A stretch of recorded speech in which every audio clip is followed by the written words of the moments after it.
Hi folks, and welcome back to a lovely bit of kit.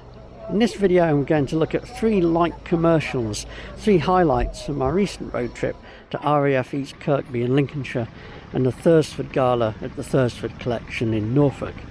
First up, we'll take a look at a couple of Morris J types and we'll chat to the owner of this extremely unusual Ford Prefect Ute. So we'll start at East Kirkby and a start of film and TV with this Morris J type, which had been a Royal Mail van from new in 1956.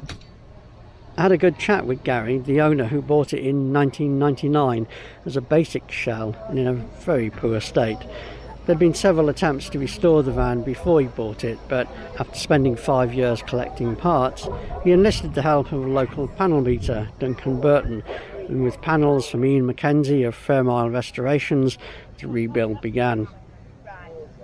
Gary's brother rebuilt the engine and the van was largely complete by June 2013.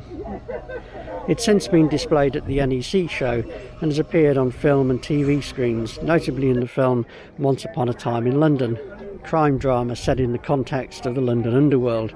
In fact, it appears in the centre of the promotional poster for the film. And as well as TV appearances in shows such as Father Brown, it's also made an appearance in A Spy Among Friends, an ITVX drama series set in the world of espionage. One of the really nice things that Gary and his wife do is to help encourage the younger visitors to the shows with, for example, these great colouring in books. That's great engagement, particularly for the younger, possibly future enthusiasts. And on arrival at Thursford, I was delighted to see this J-type on display. Let's hear from the owner, Nigel. How long have you had it? 12 years? Probably, yeah. It might be 15, yeah. Time just seems to go, so say 15. They're very popular, but what particularly attracted you to J-type? When I was still at school, my cousin had a bakery run for a firm, and on a Saturday he wanted to go to football in the afternoon or play football. So I used to go and help him, and we used to do an estate between Buxton and Alsham, private estate, and he used to let me drive it. And of course that was the first thing I ever drove, really. So that's, it stuck with me. Yeah. I thought, if one come up, I'll have one. There's things like that, isn't it? Because I remember, I learnt to drive in a Morris 1000, and I'd love to have a Morris 1000 on the drive, just for that reason. Yeah, because I've got 2 of them actually. I've got another one. We've had that one over 20 years, the other one. Yeah, so that's really what got me into it. And what year was it built?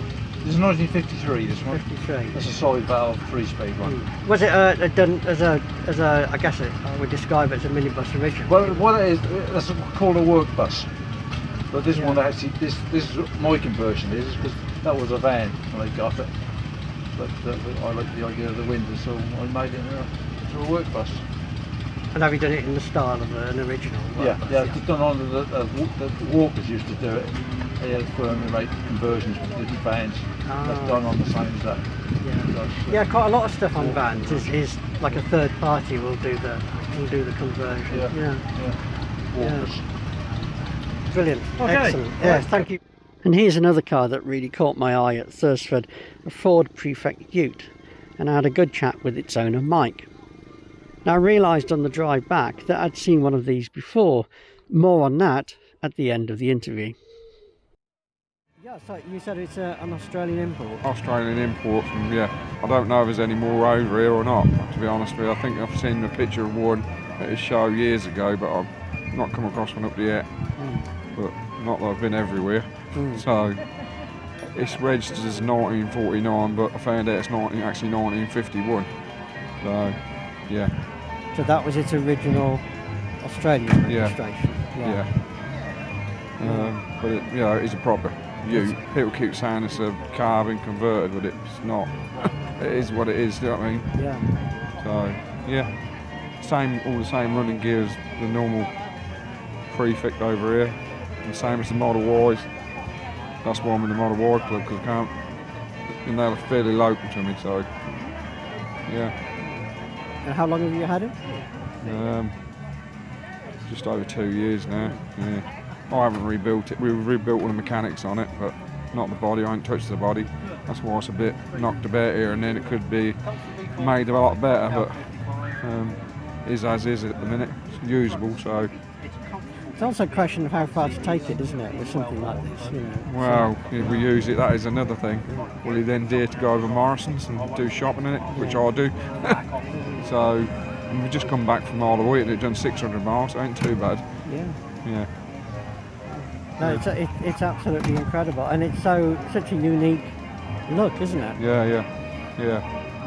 That caught my eye as soon as I came down. It's one of the first cars that I came to. Yeah, it's a bit different. Definitely. And of course I realised afterwards that I had seen the Prefect Ute once before. It had appeared on one of my favourite YouTube channels, the excellent Shed Racing with the amazing Ivan Dutton. I'll provide a link to Ivan's video in the pinned comment, and I do recommend that you pop over and subscribe to Shed Racing. It's a fantastic channel and one of the best on YouTube. And on my own channel, I'll be uploading a full road trip video for the East Kirkby Thursford weekend, as well as more highlight videos on individual exhibits and some owner interviews. And there's plenty more to come from the archive and footage from Lincoln Steam and Vintage Rally too. So please subscribe so we can keep in touch and you can get to see these new videos when they're uploaded. Thanks again for watching. Appreciate all the likes, the comments, etc. And I'll see you again in the next one.